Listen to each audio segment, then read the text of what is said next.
YouTube channel law future में आप सभी का स्वागत है।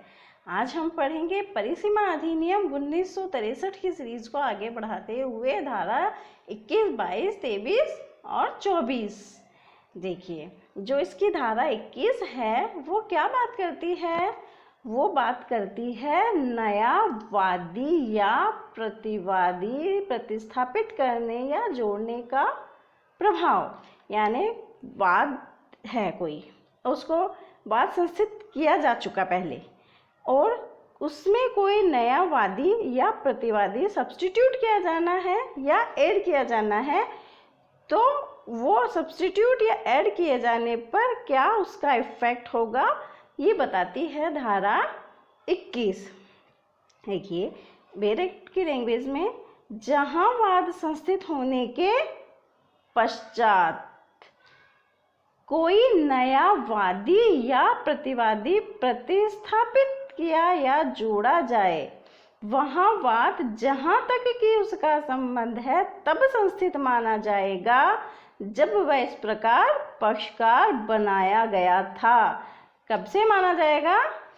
जब वो इस प्रकार पक्षकार बनाया गया है। देखिए, जहाँ कोई वाद है और उसमें वाद संस्थित कर दिया गया है तो नया वादी या प्रतिवादी सब्स्टिट्यूट किया गया या ऐड किया जाता है, तो वहाँ पे जो वो नए पक्षकार हैं उसके संबंध में जो सूट है उसको तब से फाइल किया गया माना जाएगा जब से उसे इस प्रकार पार्टी बनाया गया है। और ये कोरिलेट सेक्शन है इसका। देखिए, सीपीसी का जो ऑर्डर 1 है उसका रूल 10, ऑर्डर 1 रूल 10 क्या है कि इसके अंतर्गत कोर्ट को नए पक्षकारों को जोड़े जाने की परमिशन देने की पावर है और बाकी डिटेल से हम इसे सीपीसी में कवर करेंगे। इसे हम एक एग्जांपल से लेते हैं। मानिए किसी पार्टी ने कोई सूट है वो फाइल कर दिया और उसमें उसी केस में कोई नया वादी या प्रतिवादी को सब्स्टिट्यूट किया जाना है या ऐड किया जाना है। आज से उन्हें सब्स्टिट्यूट किया गया या ऐड किया गया, तो कब से माना जाएगा पक्षकार बनाया गया?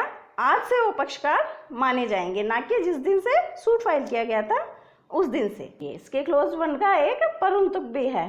परंतु किसका है? एक अपवाद बताता है इस नियम का। क्या अपवाद बताता है? परंतु जहाँ की न्यायालय का समाधान हो जाए कि नए वादी या प्रतिवादी को अंतर्विष्ट करने में लोप सद्भाव पूर्वक की गई भूल से हुआ था।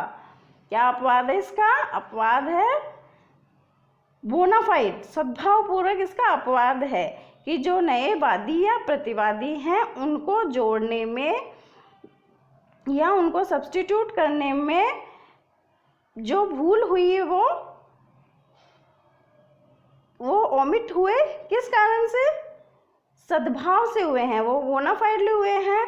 वो वहाँ वह यह निर्देश दे सकेगा कि वाद जहाँ तक ऐसे वादी या प्रतिवादी का संबंध है किसी पूर्ववर्ती तारीख से संस्थित किया गया समझा जाएगा। यदि उनका जो ओमिट है वो बोनाफाइडली हुआ है तो जो ओरिजिनल सूट है उसमें जो पार्टी है वादी या प्रतिवादी, उनको जो नया बनाया जाना है वो बोनाफाइडली था, स्वाभाविक भूल का परिणाम था।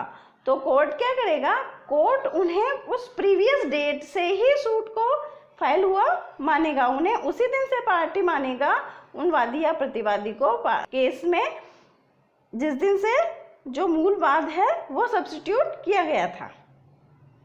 अगर अदरवाइज है, बोनाफाइडली नहीं है, तो जिस दिन से उन्हें ऐड या सब्स्टिट्यूट किया जाएगा वादी या प्रतिवादी को, उस दिन से उन्हें पक्षकार बनाया गया माना जाएगा। देखिए, इसका क्लोज 2 क्या बात करता है? क्लोज 2 कहता है उपधारा 1 की कोई बात ऐसे मामले को लागू न होगी। यानी जो धारा 21 है उसकी उपधारा जो 1 है वो किन मामलों में लागू नहीं होगी, वो कहाँ पे लागू नहीं होगी, ये बात बताता है इसका कि उपधारा 2। इसकी उपधारा 2 बताती है ऐसे मामले को लागू न होगी जिसमें वाद के लंबित रहने के दौरान, कब? वाद के लंबित रहने के दौरान हुए किसी हित के समनुदेशन या न्यागमन के कारण कोई पक्षकार जोड़ा या प्रतिस्थापित किया जाए, या जिसमें कि वादी को प्रतिवादी या प्रतिवादी को वादी समझा जाए या वादी को प्रतिवादी समझा जाए। देखिए कहाँ दो बातों पे लागू नहीं होगी धारा 21 की उपधारा 1। एक तो वाद के लंबन के दौरान ही किसी हित के समनुदेशन को या न्यागमन के कारण किसी पक्षकार को ऐड किया गया या सब्स्टिट्यूट किया गया, यानी मृत्यु के किसी की मृत्यु पर कोई पक्षकार बनाए जाने पर ये लागू नहीं होगी। दूसरा, वादी को प्रतिवादी बनाया गया है या प्रतिवादी को वादी बनाया गया है तो धारा 21 लागू नहीं होगी, क्योंकि उन्हें तो सब्स्टिट्यूट या ऐड नहीं किया गया है, उन्हें वादी को प्रतिवादी या प्रतिवादी को वादी ही बनाया गया है, इसलिए धारा 21 का एक लागू नहीं होगा यहाँ पे। ये धारा 21 में केस है, देखिए इसका, ये जो देखिए इसका केस लो है गिरिवर बनाम मुक्कुनिसा 36 IC 542। इसमें कहा गया कि जो संयुक्त रूप से हितबद्ध व्यक्ति हैं उनमें से कुछ व्यक्ति तो समय सीमा के अंदर ही वाद दाखिल करते हैं और कुछ हैं जो कि पश्चात में या ऐसी दशा में जहाँ की मूल वाद है जिसमें कुछ समयावधि के पश्चातवादी के रूप में सम्मिलित होते हैं, तो वो मामला टाइम बार्ड हो जाएगा। क्यों? क्योंकि जो दावा है उसमें जो वो अतिरिक्त वादी हैं, कौन से, जो समयावधि के पश्चात सम्मिलित हुए हैं, उनके अभाव में लागू नहीं कराया जा सकता। अतः जो मूल वाद है वो टाइम बार्ड माना जाएगा।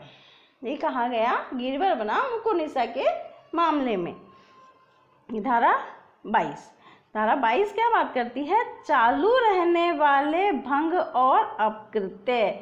कौन से ब्रीच और टॉर्ट की बात करती है धारा 22? चालू रहने वाले, कंटिन्यूटी वाले, किसी चालू रहने वाले संविदा भंग या चालू रहने वाले अपकृत्य की दशा में एक नया परिसीमा काल उस समय के दौरान प्रतिक्षण चलना आरंभ होता रहता है जिसमें यथास्थिति ऐसा भंग या ऐसा अपकृत्य चालू रहे।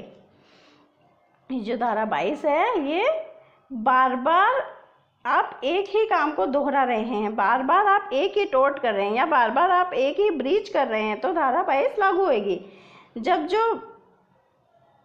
जो कंटिन्यूइंग रॉन्ग कमिट होता है तब सेक्शन 22 अप्लाई होता है।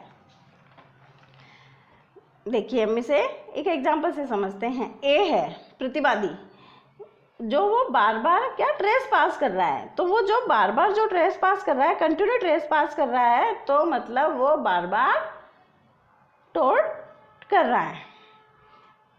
एक देखिए इसको संविदा भंग का भी हम एक एग्जांपल लेते हैं कि एक किराएदार है, ए नाम का व्यक्ति है, उसका मकान है और बी उसका किराएदार है। तो उसने किराएदार बनाने के लिए उसके से शर्त रखी कि आप मकान का टाइम टाइम पे मेंटेनेंस रखोगे, टाइम टाइम पे उसकी रिपेयरिंग करवाते रहोगे। लेकिन जो बी है वो उसकी बार बार रिपेयरिंग जब भी ज़रूरत होती है नहीं करवाता है, वो बार बार ब्रीच ऑफ कॉन्ट्रैक्ट कर रहा है। तो ये ब्रीच ऑफ कॉन्ट्रैक्ट का एग्जाम्पल था। देखिए ये जो ब्रीच हैं ये भी दो टाइप के होते हैं, एक तो कंटिन्यूइंग ब्रीच होता है और एक सक्सेसिव ब्रीच होता है। जो धारा 22 में है वो कंटिन्यूइंग ब्रीच है। देखिए सक्सेसिव ब्रीच कैसे होगा? देखिए रेंट, आपने कोई मकान रेंट पे दिया और आपने उस टेनेंट से कहा कि आप या तो क्वार्टरली दोगे जो रेंट है या मंथली दोगे। तो वो क्या करता है कि वो ना तो रेंट दे ही नहीं रहा है, ना तो वो क्वार्टरली दे रहा है ना मंथली दे रहा है। तो ये कैसा ब्रीच हो गया? ये सक्सेसिव ब्रीच हो गया। इसके लिए कोई फ्रेश लिमिटेशन पीरियड चालू नहीं होगा। जैसे कंटिन्यूइंग ब्रीच में जब आप ब्रीच कर रहे हो तब तक फ्रेश लिमिटेशन पीरियड स्टार्ट हो रहा है, वो इसमें नहीं होता है। वहाँ पे जो जैसे किसी चीज़ का लिमिटेशन 3 इयर्स है, जैसे कॉन्ट्रैक्ट का लिमिटेशन 3 इयर्स है, तो वो 3 ईयर्स से लिमिटेशन पीरियड माना जाए। ये कहती है धारा 22। धारा 23 कहती है उन कार्यों के लिए प्रतिकर का वाद जो विशेष नुकसान के बिना अनुयोज्य न हो, यानी कोई विशेष नुकसान होगा तभी वो अनुयोज्य होगा प्रतिकर के लिए। देखिए, उस कार्य के लिए जिसमें कोई वाद हेतु तब तक उद्भूत नहीं होता जब तक उसमें कोई विनिर्दिष्ट क्षति वस्तुतः नहीं होती है। प्रतिकर के बाद की दशा में परिसीमा काल उस समय से संगणित माना जाएगा जब वह क्षति हो जाए। मतलब सिर्फ और सिर्फ कॉज ऑफ एक्शन अराइज होने मात्र से ही धारा 23 लागू नहीं होगी। उसके लिए क्या जरूरी है? उसके लिए कोई लीगल इंजरी यानी विशेष क्षति होना जरूरी है, तभी उस जो प्रतिकर के लिए वाद की दशा में जो परिसीमा काल है उसकी गणना जब वह क्षति हो जाएगी तब ही माना जाएगा। कोई विशेष क्षति होना अनिवार्य है। तो ये धारा 23। धारा 24 क्या बात करती है? धारा 24 बात करती है लिखितों में वर्णित समय की संगणना, यानी जो इंस्ट्रूमेंट है उनमें से समय की गणना कैसे की जाएगी। तो सब लिखते इस अधिनियम के प्रयोजनों के लिए ग्रिगोरियन कैलेंडर कौन सा है? English calendar. जो ब्रिटिश कैलेंडर है वो ग्रिगोरियन कैलेंडर है, उसी के अकॉर्डिंग समय की गणना की जाएगी, कहती है धारा 24। तो फ्रेंड्स, हम एक बार धारा 21, 22, 23, 24 का क्विक रिवीजन कर लेते हैं। देखिए, धारा 21 है नए वादी या प्रतिवादी को सब्स्टिट्यूट या ऐड किए जाने के इफेक्ट की बात करती है। धारा 22 चालू रहने वाले भंग और अपकृत्य की बात करती है। धारा 23 विशेष नुकसानी पर ही वाद को अनुयोज्य होने की बात करती है, ना कि कॉज ऑफ एक्शन के अराइज होने मात्र से ही। जो धारा 24 है वो समय की गणना कैसे की जाएगी, ब्रिटिश कैलेंडर के अकॉर्डिंग की जाएगी, ये बताती है। फ्रेंड्स, ये थी हमारी धारा 21, 22, 23 और 24। प्लीज़ मेरे चैनल को सब्सक्राइब कीजिए, शेयर कीजिए, लाइक कीजिए। मिलते हैं नेक्स्ट वीडियो में लिमिटेशन एक्ट की सीरीज़ को आगे बढ़ाते हुए आगे की धाराओं में। Thank you.